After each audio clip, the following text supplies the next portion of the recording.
this happens with wrestling. It seems like, I don't know, every 10 years, every 11 years, it's like The Godfather when they go to the mattresses, where just a sea change happens and you can feel it, where AEW is grabbing a lot of real estate from them and they're becoming the cool hip, and WWE just feels old. And for the first time, it feels like Vince is just out to lunch with how he's booking stuff, the kind of stars he's either letting go or pushing. There's no rhyme or reason to the storytelling. They blow it with the NXT brand. And in the span of 6 months, you have Vince forced out for a really good reason.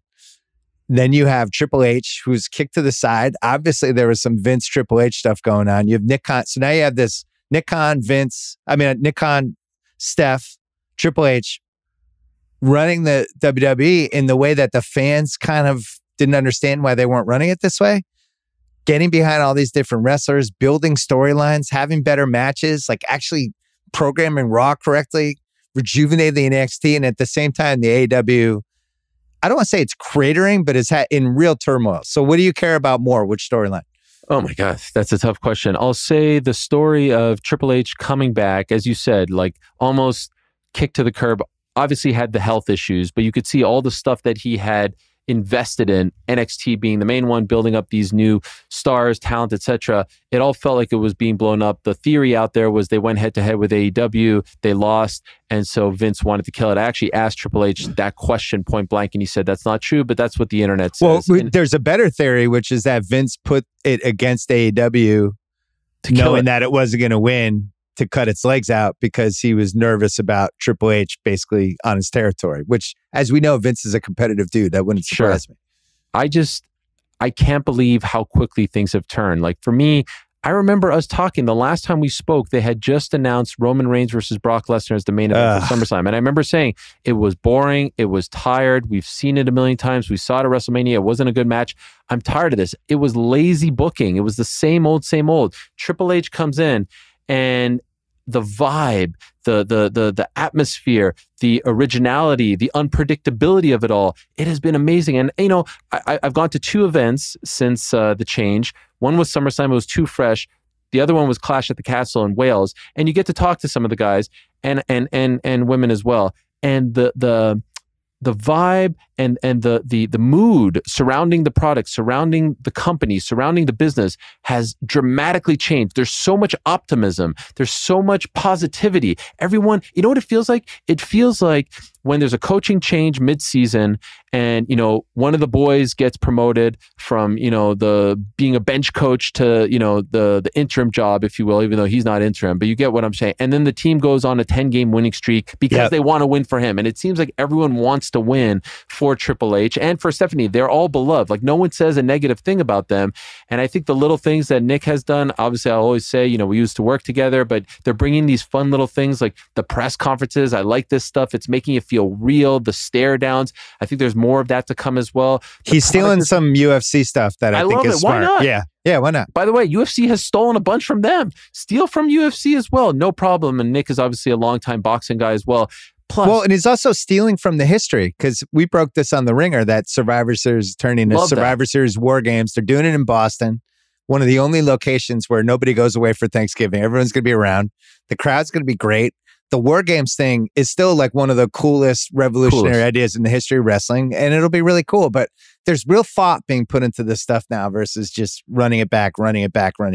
Survivor Series became an afterthought. It was one of my favorite pay-per-views back in the day. Always Thanksgiving weekend. It was Raw versus SmackDown. Who cares? I was at the last one last year, and it was Big E versus Roman Reigns in a non-title main event. No one cares about a non-title main event. Make it title for title at least. So yes, I agree with you on that.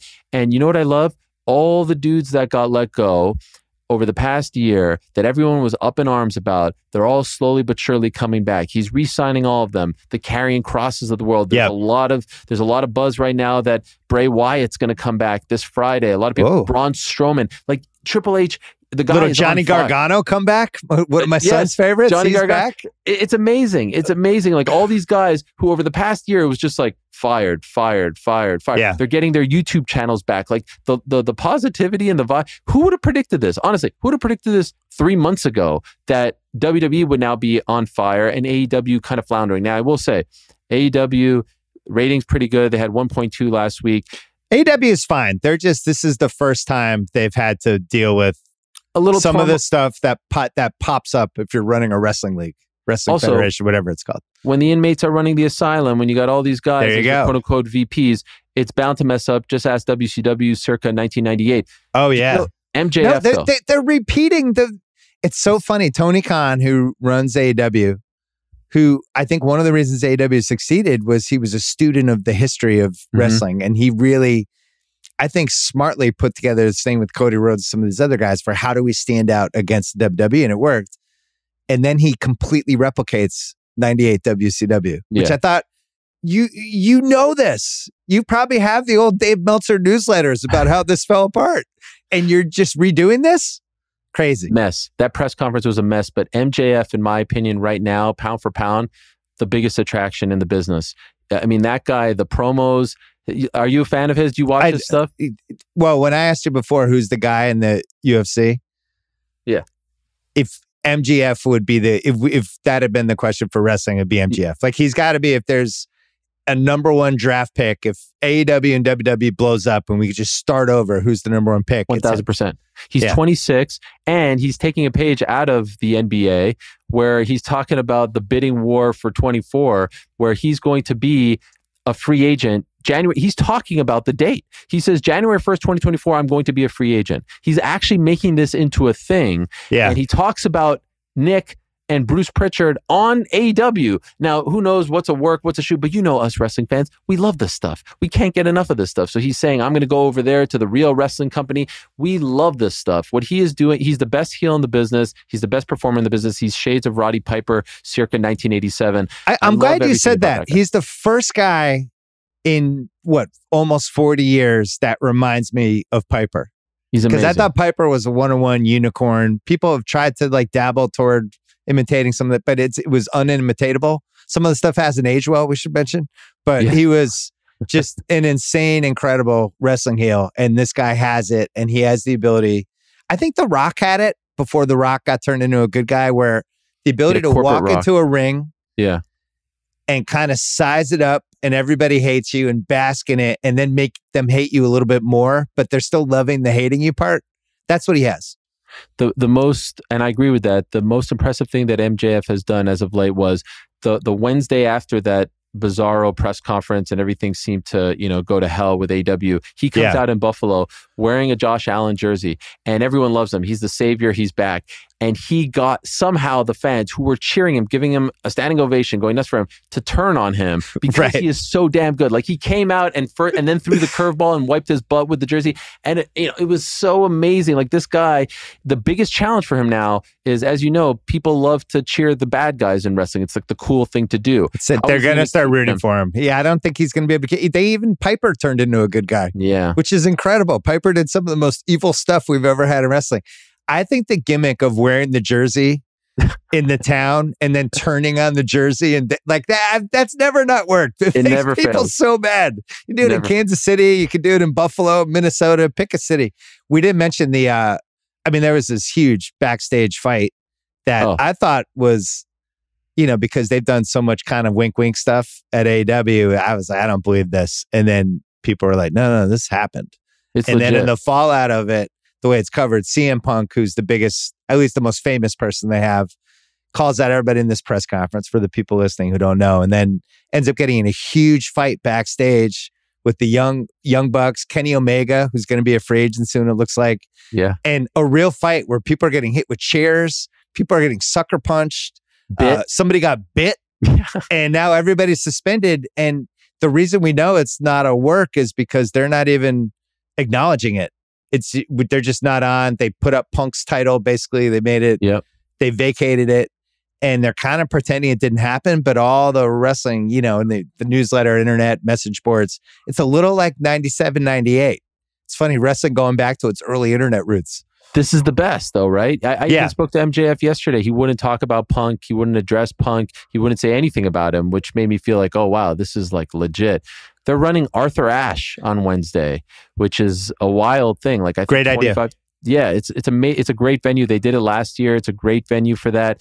the business is awesome, man. I was really, when we last spoke in July, I was super down on wrestling. Like I thought it was so boring and stale.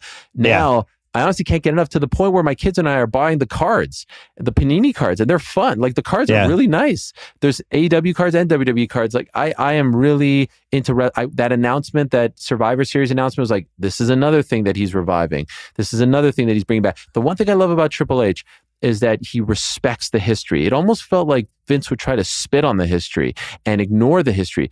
And you see what Triple H has done with the US title, with the IC title. He's made it important.